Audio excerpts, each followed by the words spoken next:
It's all about being prepared, being aware, and having a plan. It's time for Prepper Talk Radio on Utah's Talk Radio 105.9, KNRS. Food storage, survival gear, water purification, shelters, you name it, we're ready to talk about it. Now, the hosts of Prepper Talk Radio, Scott Stallings and Shane Coles. Hey guys, welcome to Prepper Talk Radio. I am Scott, Mr. PrepperCon. And I am Shane, the Prepared Guy.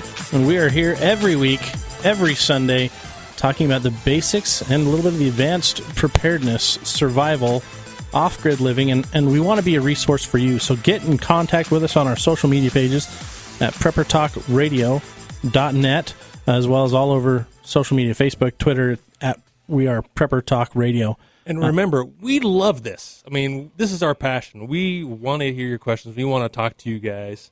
And we hope you enjoy the program. Absolutely. And we've got some special guests this week. We had last week, we had Alan Kay and Nicole Apelian from Lost. I don't know, Alone. Yeah. I got lost in my brain here. On Alone from the History Channel. And so they both spent over 56 days out there. And they've been teaching for years, and they've been into this. Let's emphasize this. They spent 56 days out there fending for themselves, finding their own food, their own water, building their own shelter, and not just backpacking it in there with everything they need. Well, it's basically like for anyone that's ever watched Survivor Man, right? He's carrying around all his own cameras, and he's out there for like a week. Finding his own food, but he's moving around a lot. These guys are out there for 56 plus days. As long as they can, carrying their own cameras, foraging, setting up camp. So we've got them back. We're so excited to have them back. Thank you guys for taking the time out of your schedules to be with us again and sharing your knowledge and wisdom with our listeners. So thank you so much, first of all, for being back. And I want to know a little bit, what have you guys done since the show before we get into our topics? Like, now that you're back to normal, semi-quasi-normal life, back on grid, I don't know if it's ever normal for you, Alan, right? What takes up your time? Pretty much just been teaching. My focus has been on that. I think coming back from the island, it was just a really stark contrast of how out of balance our day-to-day life is. And so, skills, reconnecting people with what it is to be a fully functioning human on planet Earth, is kind of the focus. And that's been where a lot of my energy has been spent. Nicole?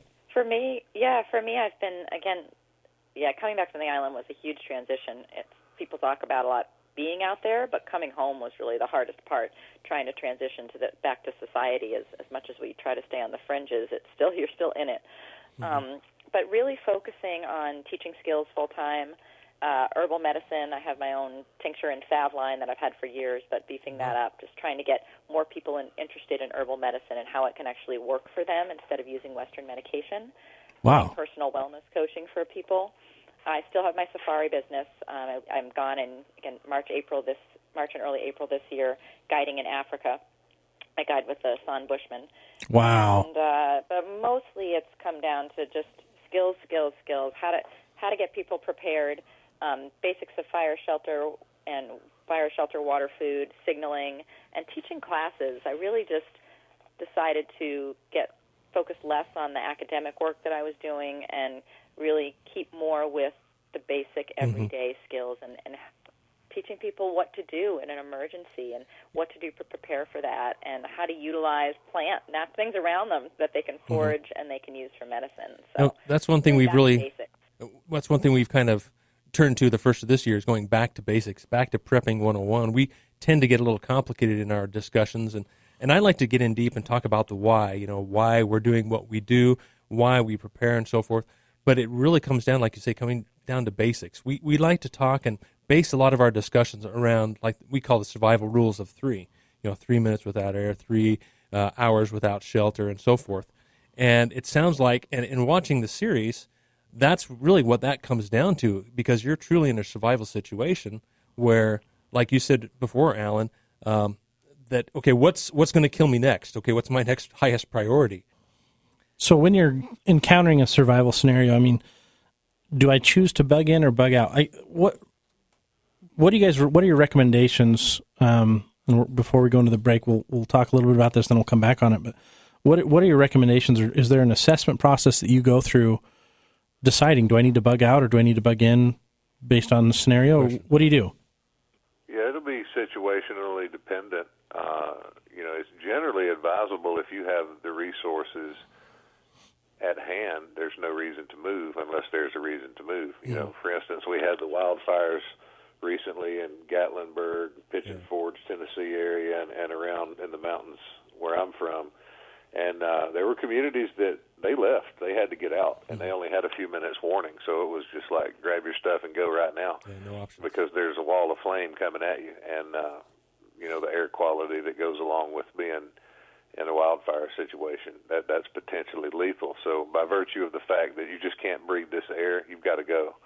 Yeah. So those situations do come up, and it's not always some apocalyptic thing. It's something as simple as a wildfire. It might be a chemical plant nearby, has a meltdown, or a tanker carrying some type of chemical just, capsized near your home, and now you've got all that to deal with, and you have to go right now, and you're only going to have a minute or two to figure that out. So it pays to have everything already poised, so that you can grab it and go, so to speak.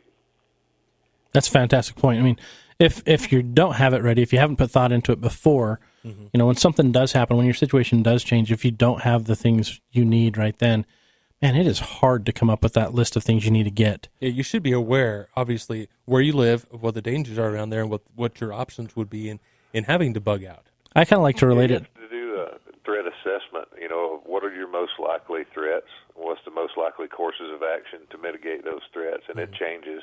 Every situation is going to be different. That's why they call them emergencies, right? We don't get an email that says, all right, on Thursday, you better be wired tight and ready for flight because it's coming. You don't have heads up. It just happens. Absolutely. And that's what we're going to talk about when we come back after this break. We're going to really talk about the threat assessment. We're going to talk about how to prepare for it and how to be, let's just say, anti-fragile. We'll talk about that more after the break. Perfect. Thanks for tuning in to KNRS 105.9 Prepper Talk Radio. It's all about prepper news and all things relevant to prepping and surviving. This is Prepper Talk Radio on Utah's Talk Radio 105.9 KNRS. Welcome back, listeners. We're talking with Alan Kay from Season 1 of Alone and Nicole Apelian, Season 2 of Alone. And we're breaking all the rules. And we're breaking all the rules, and we're breaking down the rules. And we just started talking about kind of threat assessing and plans, but I threw out the term anti-fragile. A lot of people don't think of life being anti-fragile. They think that everything they do is fine and that everything's secure. But nothing the reality is your phone breaks. How fragile is our life if our phone breaks? So many people think, oh, I'm fine. But then all of a sudden they're freaking out. I can't get a hold of so-and-so. I can't do my job correctly. And so the idea of preparedness is to become anti-fragile or resilient so that you don't solely rely on things or a way of life. Especially things that are out of your control. Absolutely. And so let's take that back a step and talk about kind of the action planning and threat assessments. Alan, you were talking about, okay, maybe there's a nuclear plant nearby, or maybe there's a ship off the coast that capsizes and leaks something, or there's a wildfire. I mean, how do we assess those types of threats, or how do you recommend we assess those types of threats in our preparedness? Well, first thing you have to kind of define, what is your area of operations? What's your area of interest? What do you need to target for your research? So, I find my house on a map, and I'm going to look out all around that. And I'm going to identify not only risk, but also potential assets. Where are some good, clean sources of water? What's the topography like? Might there be a situation where it'd be advantageous to get to high ground? Or what are my evacuation routes? So, and two, talking to people, if you're new to an area, find out what the weather patterns are in that area. If it's prone to tornadoes or heavy snow or winter weather events, those are the things that can cause you a lot of problems. You remember in Atlanta, like 3-4 years ago, they had the little snowstorm. That little almost blizzard? Yeah, right. And people slept in their cars for 4 days. When they left the house that morning, they weren't thinking about, I'm going to sleep in my car for 4 days. But you should. Every day when you leave home, you should have that mentality of, okay, what if I don't come back? Am I properly clothed? Am I equipped, to be gone for several days a week, what have you? So it could be as simple as the weather. So my threat assessment always includes the weather. It would include things like wildfires if you live in an area where that might be part of the problem. If you have industry near you, what types of industry, what types of chemicals, are you at risk of a gaseous cloud of hazardous stuff coming at you? Find that out. And then the human landscape. Do you know your neighbors? What threats are in the area that take up a human form? Do you have a lot of gang activity in that area? If so, what gangs? What are they prone to do? What are their locations? What are their areas? There's a lot of those things you have to ask. So a threat assessment is going to look hugely different from one location to the next. Absolutely. You also have to look at your capabilities to meet those threats, and in a realistic way, not in some fantasy way. What can you actually do about it, and how might you just avoid it so that maybe you don't have to do anything about it? That's a really good point. Fantastic points, yeah. It's funny because as I moved into my new house this year, I was living in basically the middle of the Salt Lake Valley, and I was a little worried because I'm at a lower point. So if there's a flood, it will affect my yard. Lots of people around you. There's a ton of people around me. And I didn't know a whole lot of them. There was a lot of crime just down the street from where I lived. And so then we moved to this other house further up on the hill, further north out of Salt Lake. And my first thing I did is I went around and tried to talk to the neighbors, get to know who they were. And I found out there was a gang on my street. Really? And it's this really cool gang. It's almost like the Apple Dumpling gang. Okay. I mean, there's these really good old guys. They're all in their 50s and 60s, but these guys are the neighborhood watch. They know what's going on at all times. If you leave town, you check in with them. If they leave town, they check in with you. And I'm like, wow. I've been kind of inducted or initiated into the gang. And when they found out that I run PrepperCon, they're like, you're in. You're totally automatically good. in by default. They call that a community. That's right. To look like. Yeah. Well, that's right. And I think we've forgotten as a society what a real community is. And so we've put all these other names on it that we're looking for. We're searching for some type of community. And so, I jokingly called it a gang, but people look for that acceptance somewhere. Yeah, and that's really what a gang is about. People are looking for tribe. Exactly. Yes. And so, and that's whom you're going to rely on if there's an emergency. You need to know your neighbors. You need to have a neighborhood potluck and get to know all those people, because those are the people you're going to need to rely on, and they're going to help you out, and you're going to help them out should some crisis arise. Absolutely. And we believe that our biggest asset is our community, right? Our tribe. Because if there's a major destruction situation going down, how else can you rebuild if you don't have a community?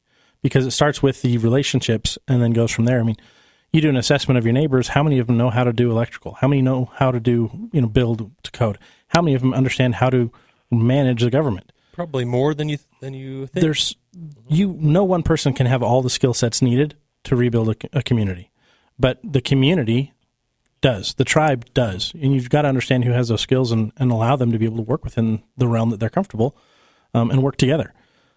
So I think a lot of times we forget that, and we've gotten so enclosed because the digital space allows us to be secluded and somewhat feel connected because we're liking someone's post or we're sharing someone's content or we're buying something on that Facebook page thing or whatever. But we think we're connected, but in reality we're very disconnected. And I think the kind of the quintessential element or topic of the prepper, those who consider themselves preppers, is to bug out or not to bug out. That is the question. That's kind of the big question. And what I'd like to do is kind of outline, maybe a little bit more detail, Alan and Nicole, what those parameters are and when you would bug out or when you wouldn't bug out. And I know it's very detailed and very dependent on your situation and where you live. When I hear the term bug out, my first question is where to? Where you Amen. going? Yeah, absolutely. People are, we're bugging out. Well, that's great. Where are we going to go to, and what are we going to do when we get there? And if you can't answer those questions, then you're just wandering around in the wilderness with no purpose. You're putting yourself into a worse situation, really. You really are, and by attrition, unless you have something in mind, like you're going to a place that has resources, then you're just going to slowly grind down to nothing. But certainly, if you can't, like water, for instance, that's the most basic human need. And if you don't have a physical source of that water, you're getting ready to move somewhere within about 2 or 3 days. You're physically going to have to take yourself to where the water is. So that might be a scenario where you bug out, and your bug out might be short. That term is kind of, I think, overused, and it's such a broad term. But for me, it's essentially it's a strategic relocation. Yeah. Wherever I am, the situation is not tenable because, I don't have enough friendly assets, or I don't have a water source, or I don't have enough food resources. There's a reason that I'm going to move. And it's not this epic odyssey across the country, coast to coast on foot, like you see in some of these books. That's not practical either. I'm just basically getting from a place that is not tenable to a place that is. So you're saying if I've got a 72-hour kit, I can't leave my house, hike across country, and land at my grandma's house and be okay? I'm saying you can't. You could, but maybe just because you can doesn't mean you should. Exactly. Right. I think that's the point we're trying to jokingly put across, though, is if you aren't practicing, if you aren't doing, if you aren't using and utilizing these skills and taking time to actually do it, you may not be able to do something when you need to. And it shouldn't just be bugging out for bugging out's sake. It should be strategic relocation. Right. You have to make that plan, and you have to prepare, and then even do a practice run on your bugging out. The biggest situation, I think, for probably most of our listeners here along the Wasatch Front or in even more major metropolitan areas, the greatest danger is population. I mean, yes, if the power goes out, we're not going to have water.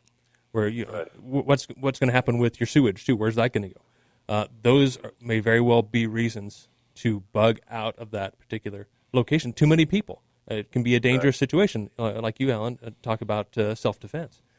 So those are some things that we all need to consider and maybe it's too difficult to really consider every single possibility, but to run those contingency plans through our mind and at least consider the possibilities. And also figure out how you're going to get there, right? Everyone, if you have a plan, let's say you have a cache of food or a country place, or if you're living in the city, right? You have somewhere to go. You have a relative that has land, and you think, that's my location. Well, if all the roads are blocked because something's happened or the bridges are down or whatever your scenario is, you have to think about, how am I going to get to that shelter if I can't drive there? So then you have to think about, do you have a bike?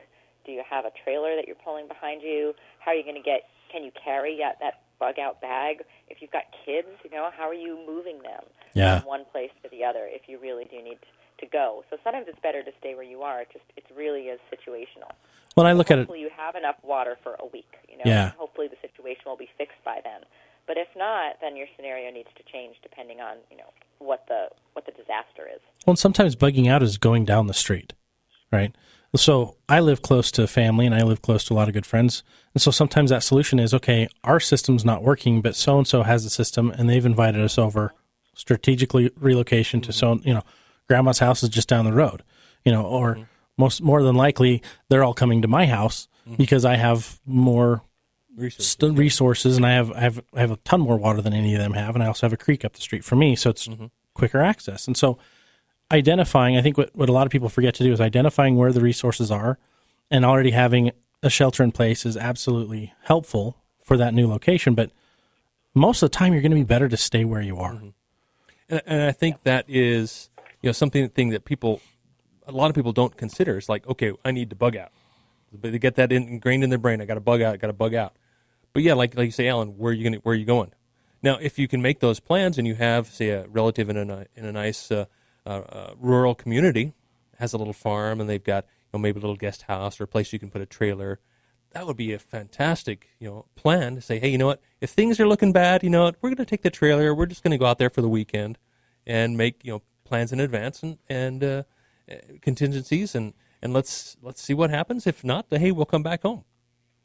Well, one thing that goes hand in hand with the bug-out discussion, and it's something that is usually absent when I do assessments or I look through people's rucks and I'm advising them on how to make them better, lighter, more broad spectrum, is some questions that we have to ask are, okay, where am I? What is my physical location? Where is it that I desire to be? And then what is the best route to get me to that place? And all of that data is found on a map. So if you don't have a map and a compass, you're wrong. I mean, you've got to have that. You've got to have land nav skills. That's basic. And Alan's talking paper map, not a map on your phone or your smart device. Yeah, absolutely. A paper, old school map and it's not battery dependent or satellite driven. Yeah. Well, I love a compilation of maps. I have, with my stuff, I have a topographic map, and then I also have a road map that shows all the different streets. And so I can lay them over the top of each other and know where things are. Use the topo map to identify, okay, here are three major landmarks, and I can identify where I am. And that's right. And I always hate when someone says, oh, you only need one. You just need to know how to get there. Well, you need to know a couple different ways how to get there, because like Nicole said earlier, what if the bridges are out? Or what if there's a problem that's impeding your progress to that location? For example, I've lived through tornado in Florida, and we had to help for the next 3 weeks afterwards to rebuild, and people were homeless. Well, the hotels were all of a sudden booked up. And once those were booked up, then where else could people fit? And so they had to look at, okay, where else can I go? Family's too far away for what I need to do day to day because the schools are still open, everything else is still functioning, but neighborhoods had been thrashed overnight. Same thing with a fire. If there's a fire, okay, maybe I can't get through the pass that I need to get through to go where I want to be. So where else can I go, or what other route can I take? We need to look at those factors and be able to move on the fly and be ready to move on the fly and be okay with that, because we've got to change our plans or adapt our plans every time we face a scenario. And so we're going to talk a little bit more about that when we come back from the break. We're going to talk about adaptability for each of these types of plans. So you're listening to Prepper Talk Radio here on KNRS 105.9. We'll be right back. Welcome back to Prepper Talk Radio with Scott Stallings and Shane Coles on Talk Radio 105.9 KNRS. Hey guys, welcome back. You're listening to Prepper Talk Radio, and we've been talking about planning, strategic relocation. I like that term better than bugging out, but most of you are familiar with bugging out. But also identifying the types of scenarios that it makes sense to versus the types of scenarios that it makes sense to stay.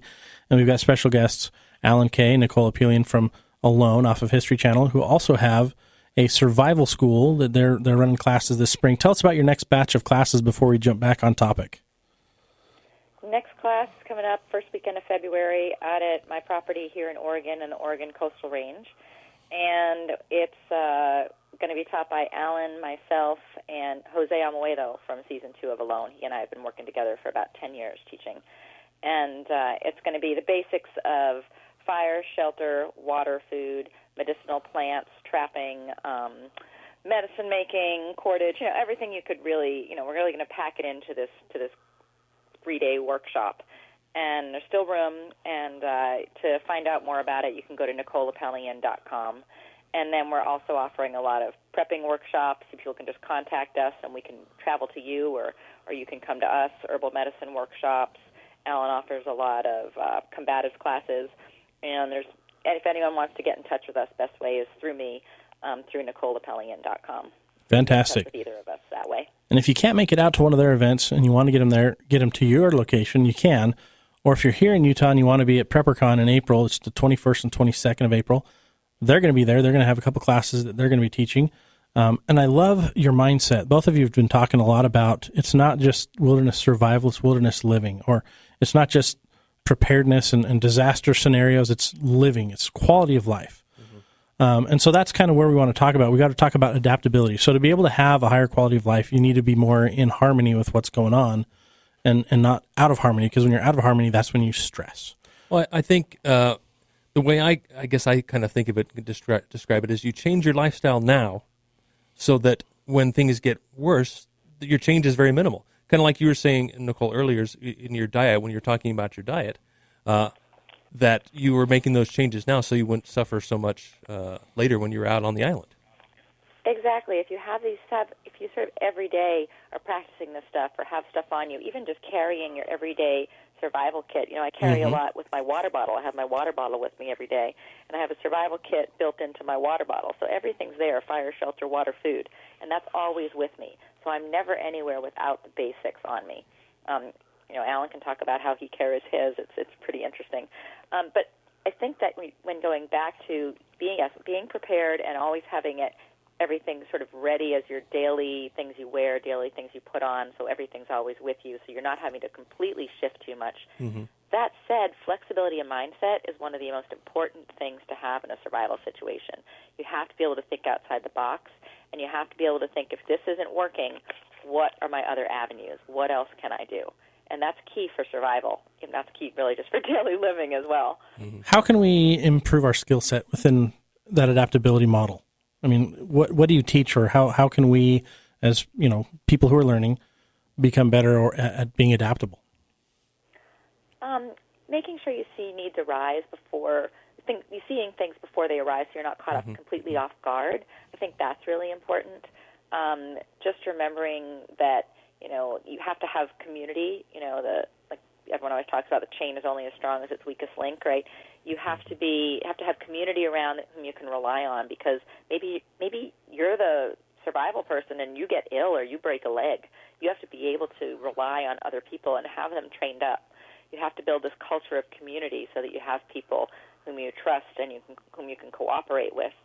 Or if you have young kids, I have kids, so that's really important as well. Being able to have them ready enough. You don't want to scare your children, right? But you want to have them aware enough so if something does happen, they can hop to and be ready. Yeah, they need to have at least somewhat of the same mindset that you have. Exactly. At least aware of your mindset. Psychology. Yeah. Well, I think the more we... a positive attitude is a big one as well. I think a lot of people forget that. Positive mental attitude can overcome a lot. And if we're positive, it's easier for us to think critically and find creative solutions. If we're negative, it's easy for us to forget what's going on and forget how to function.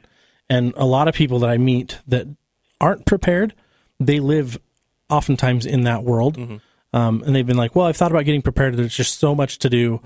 I don't know where to start, so I'd rather just not. Well, once you've decided to become prepared, your eyes become more open. I mean, you're more aware. Like you're saying, you've got to be aware of your surroundings, really at all times, and that is one thing that helps you become what Scott and I like to refer to as anti-fragile. And so that, and I would love to talk more about EDC, because I think that's an important aspect. And I think I'd like to continue on with the bugging out topic a little bit too, to help people get more of a baseline of where to begin their planning and begin their preps. Let's focus that Let's focus that in the next segment, because we're running into our bumper here. But in the next segment, let's really talk about, you mentioned your water bottles, things that are in there that are kind of your everyday carry items. Let's talk about everyday carry, and then training for everyday carry, kind of understanding how to, study what you need, be ready for what you need, because everyday carry changes from where you may be, what you may be doing, and where you may be going. Those all have factors in how your EDC, or everyday carry, changes. So listeners, I want you to pay attention as we come into the next block. We're going to really be talking about that. And if you have questions on that, we're going to field those as well on our social media page on Facebook. If you go to Facebook, find Prepper Talk Radio, post questions there. We will be there responding to those all week long. I mean, we're pretty active on there. And then we can also show examples. Nicole and Alan, if you guys want to share examples of what you have with us, we can post it on those pages, or you can post them directly on that page for our listeners so they can get a better idea of what they should have in their everyday carry. So we're going to talk about that when we come back. You are listening to Prepper Talk Radio here on 105.9 KNRS. Stay tuned.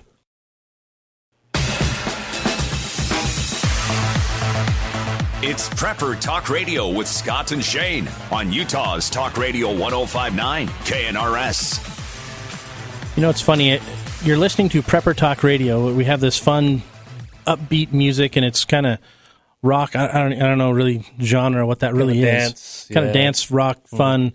And it's funny because we talk about sometimes super serious and sometimes opposite end of the spectrum, very practical and easy content about all around preparedness, off-grid living, survival, wilderness exploration, and just all around adventure. We want to have that upbeat theme to it. And that's kind of the theme to PrepperCon as well, is that, we're not Doomsday and we're not Comic-Con. We're somewhere in the middle there.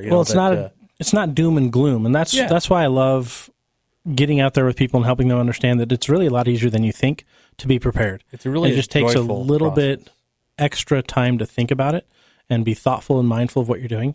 And so we're going to kind of turn it back over to our guests, Alan and Nicole, talking about everyday carry, or as you'll see and hear everywhere on the web, EDC, which stands for everyday carry. Kind of what you guys carry and how you've decided what to carry based on your scenarios. Alan, you want to start off for us? You bet. I've tried a lot of different things over the years, and what I've come to is trying to incorporate it into my daily patterns of life. And what that means is instead of having some separate thing that I have to make a conscious effort to remember and grab and carry on a strap or whatever, I have incorporated the survival equipment into things that I carry every day, such as my wallet. You know, we're in the habit of, we grab our cell phone, our keys, our wallet. Ladies sometimes use a purse, and those are the things that we grab every day when we head out. So I always put my wallet in my pocket, and inside of that I have small items that will satisfy all of my survival needs. I've got a fishing kit in there. I've got snare wire. I have a compass, a signal mirror. I have some plastic bags that roll up really, really flat, and that's one of the hardest things to carry is a canteen, essentially, a way to carry water. Mm-hmm. Water purification tablets, the means to make a fire. I have tinder that I carry in there as well. This is all in your wallet. It's all in my wallet. This is quite a wallet. It's really dialed down really, really thin, so it doesn't take up a lot of room. Wow. You know, it's something I've worked on over a number of years to kind of get it down in a very minimal way. Wow. I'm kind of blown away that all fits in your wallet. Now, do you carry that in your back pocket, or? No, I don't carry in my back pocket and haven't for years and years. One thing, because I have a low back injury, and my doctor said don't do that. It'll throw your hips out of alignment. Yeah. And secondly, it's just more secure place to keep your wallet is in your front pocket. Okay. Interesting. That's awesome. So you've been able to incorporate a lot of this into really, really small, tight space. Yes. And has there ever a time that goes by that you don't know what's in your wallet, or you just know it? I definitely know what's in there. And, you know, we talked about adjusting our kits depending on time of year and where we go. Mm-hmm. I typically just carry 2 of the water bags in most areas. But if I'm going into a desert, I might up that to 4 or even 6 of those water bags, because I may have to press them into service as transpiration bags, basically using the sun, you know, to distill water droplets. Mm-hmm. Or if I do find a water source, chances are it'll be a while until I find another. So I want to carry as much of that water as I possibly can. Yeah. Of course, water's heavy, you know, 8 pounds to the gallon, so that's the limiting factor with water. I don't focus much on food because I'm pretty good at foraging, and food is usually one of the first things people think about. Oh, what are we going to eat? But it's on the hierarchy of survival. It's just really not something I worry about in a short-term situation. Well, it's not a priority, and a lot of people put that as a priority, and so we have to help re-educating people that you're going to die of exposure so fast compared to 3 weeks later, you're still going to be super hungry, and then you might die from food, you know, and that's just kind of the average. I mean, some people can last longer, some people can last a week or less, depending on their body fat composition. But the thing that people put first on most lists, and every time I go look at preparedness blogs, and the number one topics always seems to be food and food storage. But I think Nicole had a good point as well, is that, you know, if you don't have that food, man, your mindset is messed up. Right. But I think Alan brought up the point that being able to, shelter's great. Yeah. Then you get your clothing can be your shelter. If you know where you're going, get an extra coat, get an extra jacket, get some gloves. But you can get by with very minimal to have a decent shelter as on the move. But you can't get by without water for very long either. And so you need to have a way to replenish that supply. So you do distilling. Do you have like a filter or anything else you carry? I do. I usually carry a Sawyer Mini filter. I like those filters. Yeah, we like them too.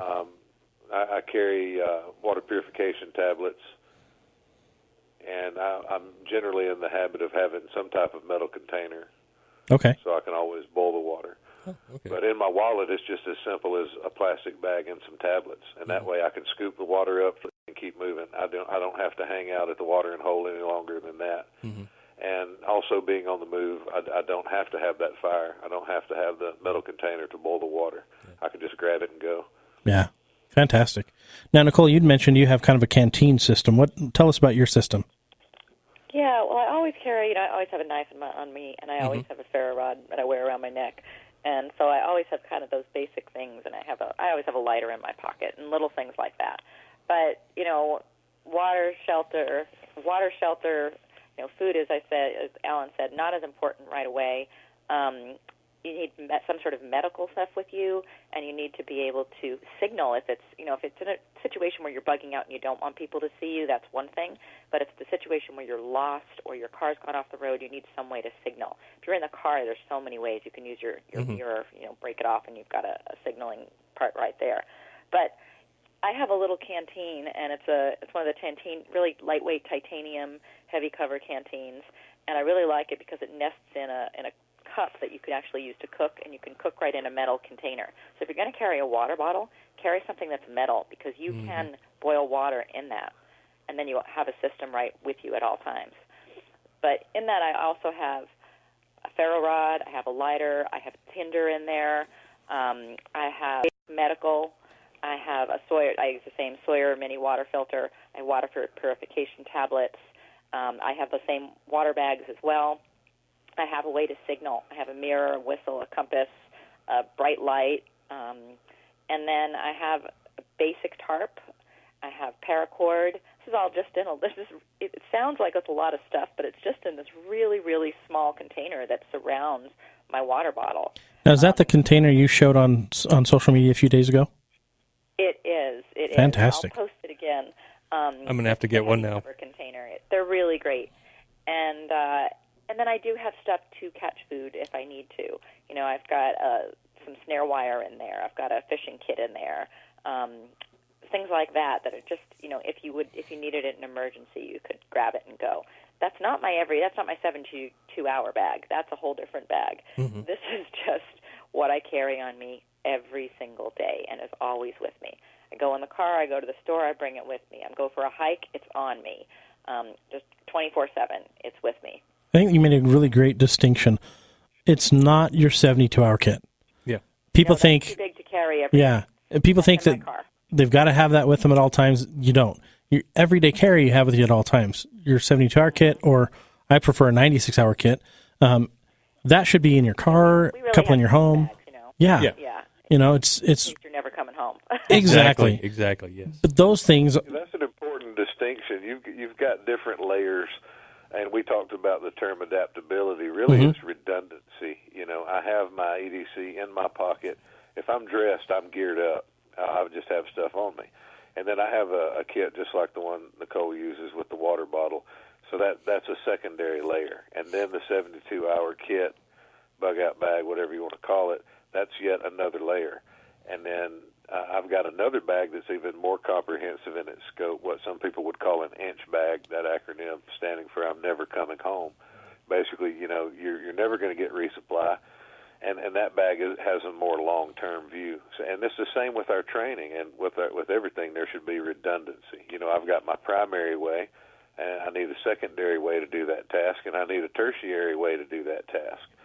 So you basically have a backup, but then have a backup to the backup. That mentality should be built into every system that we have. And not just your EDC bag, not just your camping or your things you do every day, but in every single aspect of prepping of your plans, have primary and secondary and tertiary plans and so forth in every single aspect. Well, this kind of reminds me of a lot of our friends that are in the shooting industry. They talk about training right-handed, training left-handed, training dominant eye, training non-dominant eye. Same thing goes for preparedness. We should learn how to start a fire with either hand. Because what if we cut our hand and now we have to adapt how we're doing things?